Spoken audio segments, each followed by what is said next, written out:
Yes, yes. Habari boss. Iko fresh? Habari ya kwanza. Niko vizuri kabisa. Labda wewe. Niko salama. Yes, yes. Safi. Naona good. Naona hii kazi yetu ile itatupeleka. Yes. Alafu niko na kamenu nimeandika hapa. Yes. Tulisomea kama ile chakula wateja wetu wataweza kula. Unajua pia kuna wateja wengine.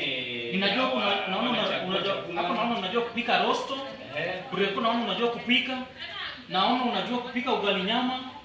Good. Hata hii sedeve naona lakini nitajaribu tena, naona unajua kupika. Nitajaribu, inasumbua lakini nitajaribu.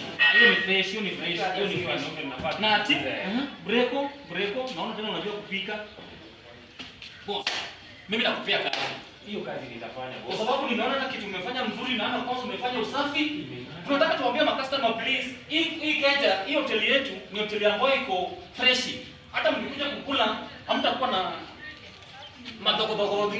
Hata mkikula chakula iko fresh. Mavumbi mingi ya.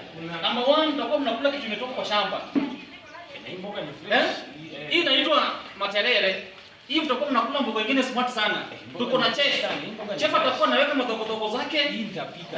Atakuwa na karanga kwa karanga yake wote, mama yangu mtoto wa Flora. Nilifundishwa na nyanyangu. Yes.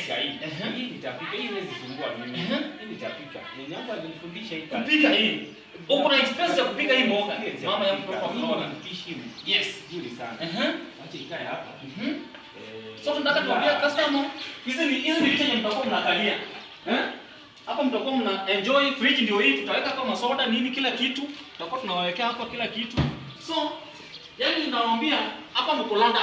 Yani kila kitu iko sambamba.